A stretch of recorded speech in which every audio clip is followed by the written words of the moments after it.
Hi guys, welcome to another episode of DayZ, where I'm going to go over making fire in a bit more detail because I was incorrect in one of my previous 5 videos. We're going to clarify a few things, and it's really important for the new Frostline DLC SAKHAL map to have heat or heat buffs around you at all times, otherwise you're going to die quicker. So let's go over all the different ways you can make some heat for yourself. So when you first spawn in on any server, you're going to have a bandage, a glow stick and a knife with you. The knife is new and we're going to make good use of that. Now there are multiple ways we can make the fire, and there are multiple ways we can ignite the fire, and then there are multiple ways to keep the warmth with us. We need the heat to give us a heat buff. As you can see, our temperature is already falling and we've only just spawned in, and it will continue to do so until our thermometer turns blue and our health will start to decline until the point of death. As I'm sure many of you have experienced. But before we think about building a fire, we need to think about igniting the fire. So as you can see on the screen, you can ignite a fire using matches, a road flare, lighters, a blowtorch, a flaming torch, a flaming broom. Those two need to be lit in the first place, or a hand drill kit. And it's the hand drill kit that will probably stand you in the best stead if you can't find any matches like what I just did. And to make a hand drill kit, all you need is one short stick and one piece of bark. Light or dark, it doesn't matter, that's it. And that's where your blade comes in useful. Recommended not to use your blades to get the sticks from bushes, and obviously you can split long sticks into short sticks. Just use your blade to get 1 or 2 pieces of bark. 2's preferable because then you could also use that to start a fire, which we'll talk about in a moment.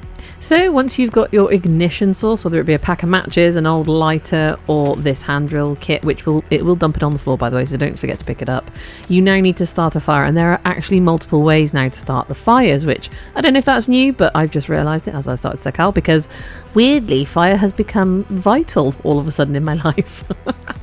So here I am gathering myself a couple of pieces of bark. It happens to be dark bark because this is just the type of tree, doesn't matter. And I already have a long stick, which I'm about to break down into more short sticks. You can't put long sticks onto a fire to fuel, it has to be short sticks or other. So you can create a fire in one of 2 ways as long as you have some kind of ignition. You can combine any of these following items. So we have dark or light bark, any type of paper including carnival masks and or punch cards, rags, bandages, not recommended, short sticks and firewood. So this is a mix of like the fuel and the kindling. If you just put the kindling on the floor, which I've done here, you can literally light it and then add fuel to it. So that's the dark and light bark, the paper, the rag and the bandage. Those are the kindlings that can be lit. However, you still need to add the fuel, which is the short sticks or firewood. You know, it needs fuel to burn.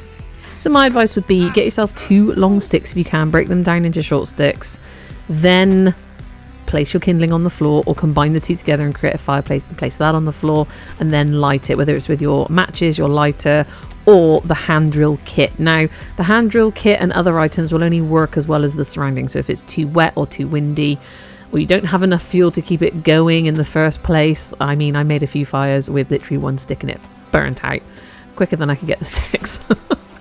It all depends where you're at. In lean-to maybe, I'm kind of behind a tree being sheltered by it slightly. I don't know if I was in the tree whether that would help, but then I wouldn't be able to see anything. So you know, pick your battles and where you're going to light this fire, but you need the fire to create the heat buff.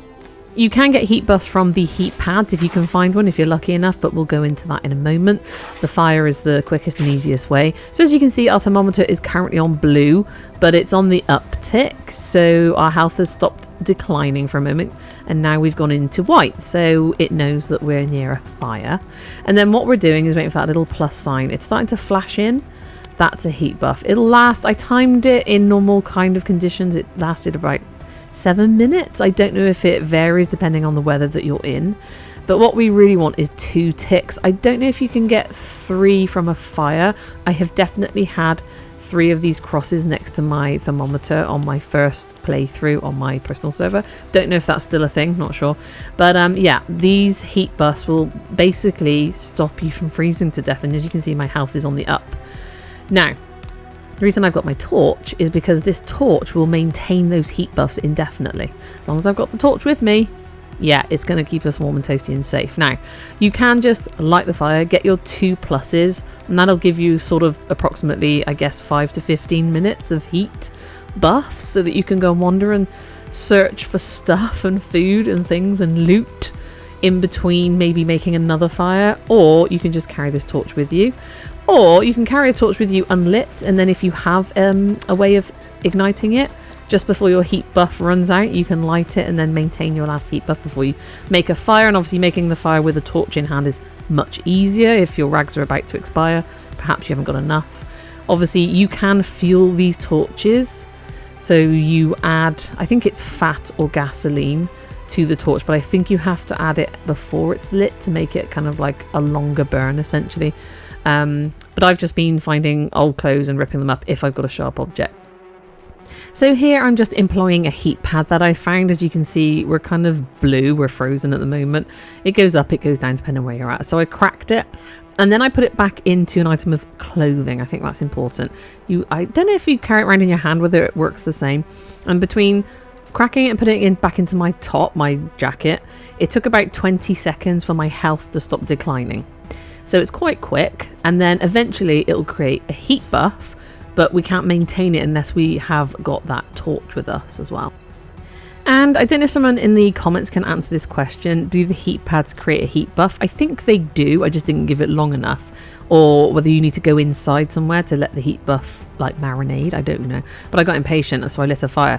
Now this was about 3 or 4 minutes later, so my health wasn't declining, but I hadn't created a heat buff from that heat pack. So if anybody in the comments knows if there's a perfect place to store it on your body to give you maximum heat, or whether you just need to be inside out of the elements for it to create a heat buff. I know that it does create a heat buff because I was getting them before when I thought it was the torch that I was carrying creating the buff. It wasn't, it was just maintaining it.